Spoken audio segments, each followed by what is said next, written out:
இந்த மாதிரியான அழகான ஒர்க் எல்லாம் பண்ணாலும் டொனால்ட் ட்ரம்ப் ஐயா வந்து அங்கேருந்து ஒரு 4 குண்டை போட்டு ஃபினிஷ் அப்படின்னு சொல்லிட்டு போயிட்டே இருப்பார். 2022 திருவான்மையில் இருக்கக்கூடிய நம்ம பூமின்ற ஈகோ பிராண்ட் ஒரு வித்தியாசமான நேம் போர்ட் கேட்டிருந்தாங்க.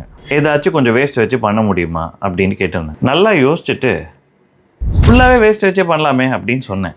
அருள் பிரியாவும் ரொம்ப சந்தோஷப்பட்டு ஆரம்பிங்க அப்படின்னு சொல்லிட்டாங்க. சரி, நம்மக்கிட்ட இருக்கிற வேஸ்ட் எல்லாம் வச்சு அப்படியே கொஞ்சம் கொஞ்சமாக அப்படியே போட்டு பார்த்தா பத்தவே இல்லை. ஒரு கட்டத்தில் பல இடங்களுக்கெல்லாம் போயிட்டு இருக்கக்கூடிய எல்லா வேஸ்ட்டையும் எடுக்க ஆரம்பித்தோம். That include slipper waste, metal waste எல்லாத்தையும் போட்டு பார்த்தா சரி ஒரு 20-30 கிலோ வரும் அப்படின்னு நினச்சி தூக்கி பார்த்தா தூக்க முடியல. 110 கிலோ வந்துருச்சு. இது அங்கங்கேருந்து எடுக்கவே 1 மாதம் ஆயிடுச்சு. மொட்டை மாடல எடுத்து வச்சு பார்த்தா ரொம்ப அழகாக கலர்ஃபுல்லாக இருந்தது. பார்க்கவே ரொம்ப லட்சணமாக இருந்தது. இதெல்லாம் வேஸ்ட்டுன்றதே சொல்ல முடியல. அப்புறம் ஒரு சிலதுலாம் ரொம்ப ஃபேடாக இருந்தது.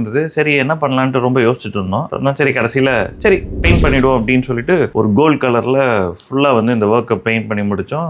இன்னும் பார்க்க ரொம்ப அழகாக இருந்தது, லக்ஸூரியஸாகவும் இருந்தது. அப்புறம் இன்ஸ்டால் பண்ணுறதுக்கு தனியாக ஒரு படையை கூட்டு போயிட்டு அங்கே போயிட்டு இன்ஸ்டால் பண்ணோம். அது இன்னொரு மேசிவான எக்ஸ்பீரியன்ஸ். இதெல்லாம் தான் வந்து ரொம்ப ஹெல்ப்ஃபுல்லாக இருந்தது சக்ராவை வந்து செட் பண்ணுறதுக்கு. இந்த ஒரு ஒர்க்கு மட்டும் 10 மரத்துக்கு சமம். அவ்வளோ கார்பன் எமிஷன்ஸை அவாய்ட் பண்ணியிருக்கோம். இந்த வேஸ்ட் எல்லாம் குப்பைமேட்டுக்கோ இல்லை ரீசைக்கிளிங் யூனிட்டுக்கு போகாமல் இந்த மாதிரி மாஸ்டர் பீஸாக மாறுறது மூலிமா குளோபல் வார்மிங்கும் கிளைமேட் சேஞ்சையும் தடுக்கிறதுக்காக ஒரு நல்ல சொல்யூஷன். குளோபல் வார்மிங்கும் கிளைமேட் சேஞ்சையும் தடுக்கிறதுக்காக வந்துட்டு இந்த மாதிரியான அழகான ஒர்க் எல்லாம் பண்ணாலும் டொனால்ட் ட்ரம்ப் ஐயா வந்து அங்கேருந்து ஒரு 4 குண்டை போட்டு ஃபினிஷ் அப்படின்னு சொல்லிட்டு போயிட்டே இருப்பார்.